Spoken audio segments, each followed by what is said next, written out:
Recentemente, o jornal do Jorge foi o primeiro a dar a notícia.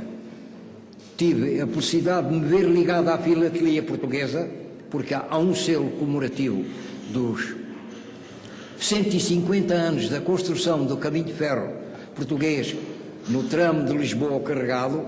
Foram publicados 5 selos e um deles é meu. Eu não conheço ninguém em Coimbra, desculpem-me, mas eu tenho que o dizer, eu não conheço ninguém em Coimbra que esteja ligado à filatelia. Portanto, das pessoas ou que sendo naturais de Coimbra ou que vivam aqui há tantos anos como eu, que estou perfeitamente integrado e enraizado nesta terra, de que eu gosto muito, já vi muita coisa bonita, mas eu continuo a gostar muito de Coimbra, e o que vi bonito não tira nada a Coimbra, àquilo que eu gosto de Coimbra, e por consequência eu não conheço ninguém, nem natural, nem a viver em Coimbra, que possa dizer que ficou ligado à filatelia portuguesa. Felizmente, eu fiquei ligado à filatelia portuguesa.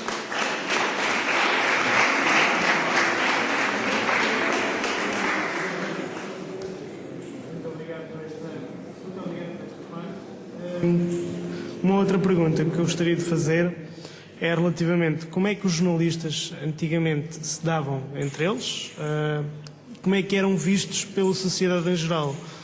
Ou seja, se há diferenças, que diferenças é que há?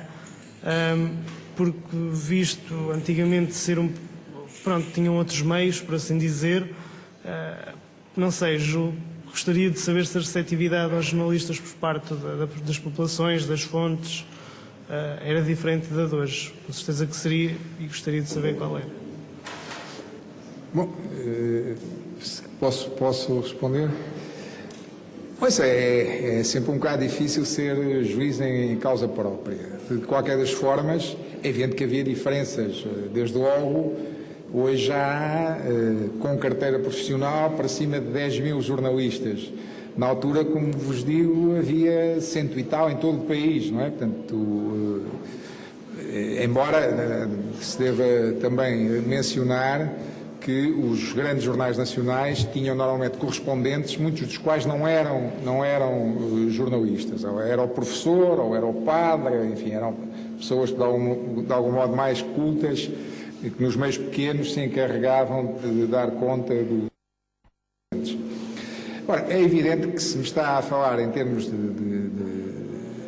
posicionamento social do jornalista, bom, tal como hoje o jornalista, pese embora nos tempos de censura ter uma margem de manobra muito mais restrita, mas tal como hoje influenciavam a opinião pública, portanto podiam promover ou despromover pessoas e instituições, portanto o que fazia com que obviamente fossem considerados, não é? Portanto, nesse aspecto julgo que não haverá uma grande diferença.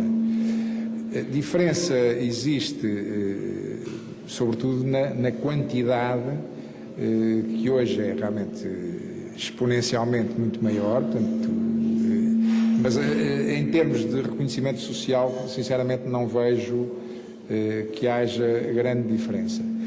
De qualquer das formas, há um aspecto que eu gostava de insistir, que me parece mais relevante do que isso, que eram as dificuldades com que se lutava para conseguir, por um lado, informações e, por outro lado, divulgá-las. Eu há pouco falei-vos do que aconteceu, a tal crise académica de 69, mas não concluí dizendo que muitos jornais conseguiram, de alguma forma, ludibriar a censura, fazendo notícias do género. Portanto, os exames começavam no dia 1 de junho, portanto já em pleno calor, a cidade apareceu absolutamente sitiada, portanto com polícia de choque, guarda republicana com jipes e metralhadoras, guarda republicana a cavalo à volta de toda a cidade universitária.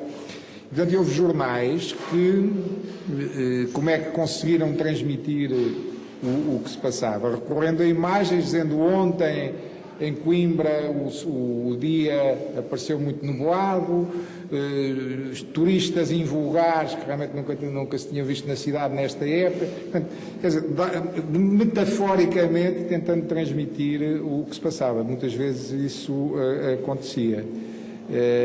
E julgo que esse aspecto da dificuldade de transmitir os factos, mais do que o acesso às fontes, marcou essa época até 1974. Depois, obviamente, que o que aconteceu a posteriori é completamente diferente, porque houve, de repente, com a abertura, com a liberdade de imprensa, houve uma infinidade de gente que se tornou jornalista, quer dizer, todos os pequenos partidos tinham jornais, quer dizer, pulavam por aí jornais e candidatos a jornalistas. Então vou-vos contar só um episódio muito rapidamente, acontecido aqui em Coimbra. Havia um comício do MRPP, que então era um partido, embora não tivéssemos muitos militantes, mas era seguramente dos mais ativos, dos que, mais combativos.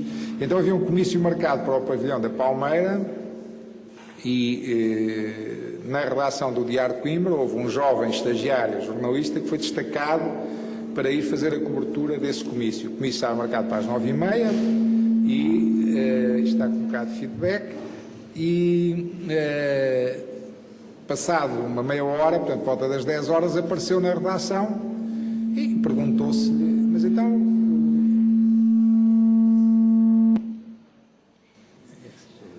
Mas então... O comício foi assim tão rápido? Não houve comício. Então, não houve comício. Não, vim-me embora, porque realmente não houve comício.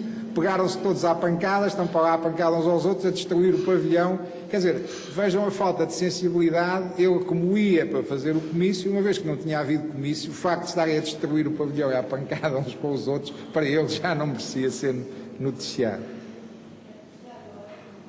Sim. Já agora, só para complementar um bocado, a nível de escrita, de cuidado na escrita, o nosso jornalismo hoje em dia é muito criticado pela falta de sensibilidade, entre aspas, da gramática.